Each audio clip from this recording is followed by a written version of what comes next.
Welcome to Mr. English Daily. Hello, everyone. Welcome back to Mr. English Daily, the podcast where every episode helps you grow your English and grow your heart at the same time. I'm Lana, and I am so happy you are here with us today. And I'm Leo. Whether you're listening on your morning commute, cooking in the kitchen, or just relaxing at home, we are glad you chose to spend this time with us. Seriously, it means everything. It really does. Leo, how are you feeling today? Be honest. Honestly, I woke up feeling a little heavy this morning. I was reading the news before my coffee, which, by the way, is always a mistake. Always. Never read the news before coffee. Never, but I did. And I saw so many difficult stories, conflict in different parts of the world, people afraid, people hurting. And I just thought, the world feels very tired right now. That is exactly how I would describe it. Tired. Not broken forever, just tired. And I think a lot of our listeners feel that way too. You are not alone if you feel heavy when you look at the world right now. Not alone at all. And that's actually why we chose today's topic. We want to talk about something real, something that many people are carrying quietly inside them right now. Today's episode is about finding hope and peace when the world around you feels uncertain. We want to have an honest conversation, no pretending everything is perfect, but also a hopeful one. Because even in the middle of difficulty, there is still light. We just sometimes forget where to look. Beautifully said. But before we go deeper, friends, if this channel has helped your English even a little, please tap the like button right now. It takes 1 second and it helps us reach more learners around the world. And if you're new here, welcome to the family. Please subscribe so you never miss an episode. We put our hearts into every single one. We really do. Okay, Leo, let's get into it. When you see difficult news, what actually happens inside you? Walk us through it. Sure. The first thing I feel is what I'd call a heaviness in my chest, like something is pressing down. You know that feeling when you carry too many bags from the grocery store and your arms start shaking? Yes, every time. That, but in your heart. And then after the heaviness comes something else, anxiety. Anxiety means a kind of worried, restless feeling, like your mind is running around in circles asking, what comes next? What if things get worse? Anxiety is such an important word for our learners. A-N-X-I-E-T-Y. Anxiety.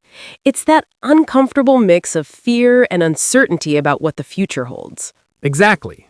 And uncertainty, that word means we simply don't know what will happen. The future is unclear, like fog on the road. And fog is scary when you're driving. But here's what I want to say to our listeners. Feeling anxious about a difficult world does not mean you are weak. It means you are human. It means you care. That is so important. Caring is not a weakness. Caring is what makes us want to do something about it. Yes. Now, Leo, I know you had a real-life moment this week that completely changed your perspective. Tell us. Oh, yes. So it was 2 days ago. I was walking to the market in the afternoon. The sky was gray, not much sunlight. And as I passed my neighbor's house, her name is Mrs. Adela, she's a wonderful woman in her 70s, I saw her sitting alone on her front steps, just staring at her little garden. I love Mrs. Adela. She always has those orange flowers along the path. Always. But that day, she didn't look like herself.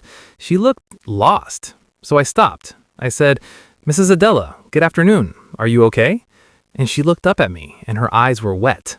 Oh, Leo, what did she say? She said, Leo, I keep watching the television and I see so much pain, so much anger between people. I feel like the world I grew up believing in has disappeared. And then she said something that really stayed with me. She said, where did all the kindness go? Where did all the kindness go? That hits very deep. It did. And I didn't want to just give her a quick answer and walk away. So I sat down right there on the steps with her. And I said, Mrs. Adela, I don't think the kindness is gone. I think it's just quieter than the noise right now. Oh, that's a beautiful way to put it. Kindness is quieter than the noise. We talked for almost 40 minutes. And at the end, she smiled, a real smile. And she said, thank you for sitting with me. I needed to remember that good people still exist. And Leo, I walked away feeling like that conversation was the most important thing I did all week. Because it was. You know, that story perfectly shows something I believe deeply. We cannot fix the entire world today, but we can fix the small piece of the world that is right in front of us. One person, one conversation, one moment of genuine care. That is not small. That is everything to the person receiving it. Let's give our listeners a vocabulary pause here. Leo, what are some key words from that story? Great idea. First, perspective. Perspective means the way you see or understand something. When I sat with Mrs. Adela, my perspective shifted. I stopped feeling helpless and started feeling useful. Second word, genuine. Genuine means real, sincere, not fake. Mrs. Adela didn't need perfect advice. She needed genuine presence, someone truly there with her. Third, uncertainty. We mentioned it earlier. It means the state of not knowing. The future is full of uncertainty, but that doesn't mean it's full of danger. Wonderful. Now, Leo, you also told me earlier about something that happened right in your own kitchen this morning. Something small, but meaningful. Yes. Okay, so I have this old ceramic mug. It's my absolute favorite mug. I've had it for years. And a few months ago, it got a small crack along the side. Oh, and you kept using it. Of course, I'm not throwing away my favorite mug. But this morning, I was standing by the window making my tea, and the early sunlight came through the glass and hit the crack in the mug at just the right angle. And it made this tiny, delicate line of light across my kitchen counter, almost like a little rainbow. Wait, the crack made the light more beautiful? That's exactly what I thought. If the mug were perfect, no crack, the light would have just reflected off the surface. But because of the crack, the light went through it and created something remarkable. Leo, that is a metaphor for life right there. Right? I stood there thinking, maybe that's the world. Cracked, yes. Imperfect, yes. But light still gets through. Actually, sometimes the light gets through because of the cracks, not in spite of them. I want our listeners to really sit with that idea. The cracks in our lives, in our world, they're not just damage. They can also be the places where something beautiful enters. And that thought completely changed my morning. I stopped focusing on the crack and started watching the little rainbow. That is what we call a shift in focus.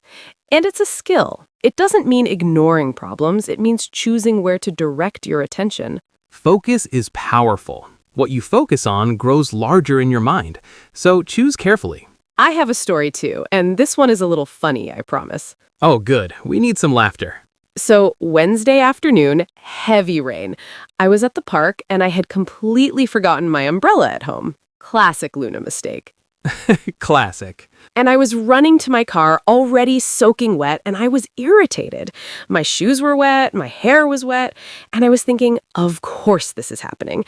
The news is difficult, the world is stressful, and now this, just everything is going wrong. I know that spiral very well. But then I heard the sound, pure, uncontrollable laughter. I looked over and there was a little boy, maybe 4 or 5 years old, in the middle of the path. No umbrella either. And he was not running, he was jumping directly into every puddle he could find. Oh no, he was completely soaked. Head to toe, but he was laughing like it was the greatest thing that had ever happened to him. His mother was nearby, laughing too, not even trying to stop him. That image is so vivid. I can picture it perfectly. And I stopped running.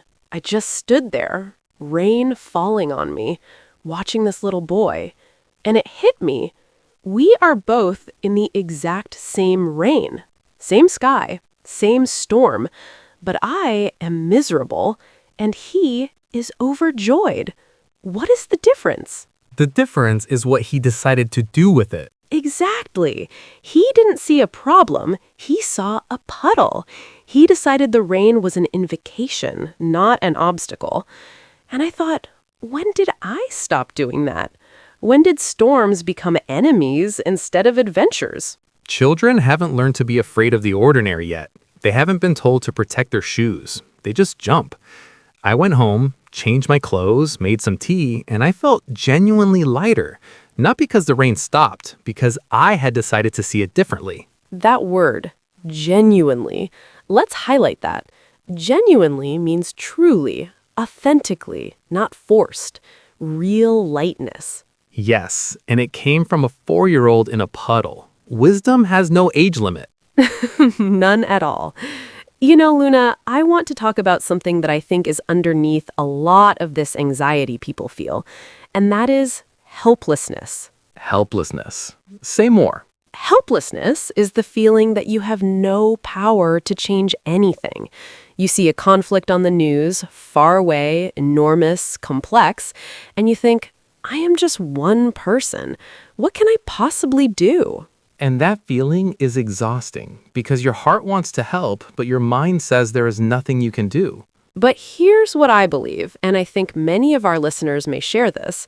We are never truly helpless because we have prayer, we have love, and we have our daily choices. Prayer is extraordinary when you think about it. You are speaking directly to the one who holds the entire universe. That is not a small thing. Not small at all. When I pray, I don't only ask for things. I say, God, this world is too large and too complicated for me to carry, but it is not too large for you. So I'm giving you this worry. I'm choosing your peace instead. And that exchange, worry for peace, that is real. It actually works. You feel it physically. You do. The heaviness actually lifts, not because the problems disappeared, but because you remembered you're not the one responsible for solving everything. I think of it like this. Imagine a child walking in complete darkness, holding their parent's hand. The child is scared because they cannot see the path, but the parent can see. The parent knows the way. The child just needs to hold on and keep walking. And trust the hand that's holding theirs. We are that child. The world feels dark and uncertain, but we are not walking alone. We are held. And the one holding our hand is not confused by the news, not surprised, not worried. He has a plan, and the plan is for good, even when we cannot see it yet. Even when we cannot see it yet. Friends, hold on to that, especially on the hardest days. Luna, before we continue, we have a little community challenge for our listeners. Yes, right now, in the comments below this video, write one word, hope. Just that word. Let's fill the comments section with it. It's a small act, but together, thousands of small acts become something powerful. Think of it as a digital handshake, a way of saying, I hear you, I'm here, we are in this together. I love that. A digital handshake. Okay, Leo, let's talk about being a peacemaker, because I think that word is often misunderstood. How so? People think a peacemaker is someone who is very quiet and never disagrees with anyone, a people pleaser, but that is not it at all. Right. A peacemaker is someone who actively creates peace. The word is maker. You are making something. It requires effort and courage. How do we make peace in ordinary daily life? Not in politics, not in world summits, just in regular life. Small choices. When someone is rude to you in a shop and you choose kindness instead of a sharp reply, that is peacemaking. When you send a message to someone you haven't spoken to in a while, just to say you're thinking of them, that is peacemaking. When you post something encouraging online instead of something that stirs up anger, that is peacemaking. When you say sorry first, even when part of you believes the other person should say it first, that is peacemaking. Actually, I had a tiny conflict with my brother just yesterday. Can I be honest about it? Please, honesty is what makes this podcast real. I wanted to argue back immediately. My first instinct was to defend myself loudly. That is a very human instinct. Very. But then I thought, the world already has so much conflict right now. Does my relationship with my brother need more? Is this argument more important than our bond? That is such a mature question to ask yourself in that moment. I took one breath, just one, and I said, hey, I think I misunderstood you. Can we talk about this calmly? And he stopped. He said, Leo, I didn't mean it the way you heard it. I'm sorry. That's it. That's the whole miracle. One breath, one calm sentence.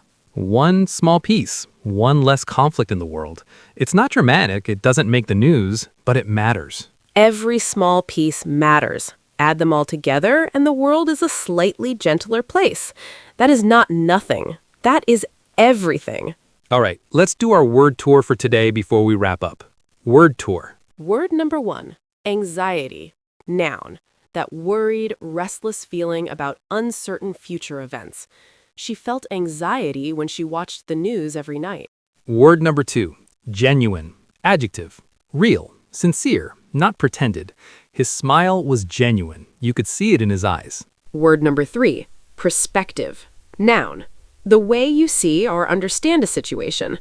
Talking to Mrs. Adela completely changed my perspective on helplessness. Word number 4, uncertainty. Noun. The state of not knowing what will happen.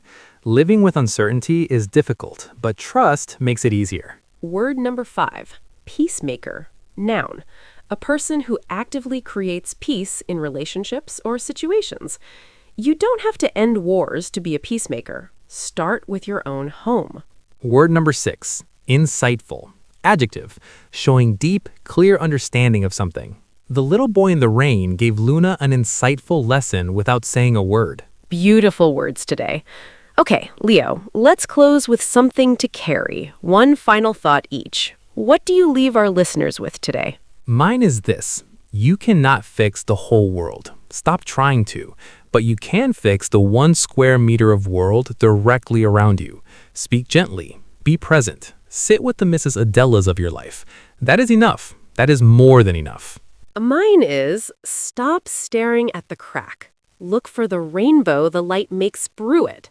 Every broken thing in your life, every broken thing in this world still has the capacity to catch light and make something beautiful. Don't give up before the light finds the opening. Friends, thank you from the bottom of our hearts for spending this time with us today. We chose a podcast about hope and peace today, and that says something beautiful about you. You are looking for light. Keep looking. Before you go, leave a comment and tell us what is one thing that gives you hope today. It could be a person, a verse, a memory, a song. We read every single one. And if today's episode helped you, please share it. Maybe someone in your life needs to hear that the crack in the cup can still make a rainbow. Like the video, subscribe, and we will see you in the next episode of Mr. English Daily. Take good care of yourselves, everyone. You are not alone. Never alone.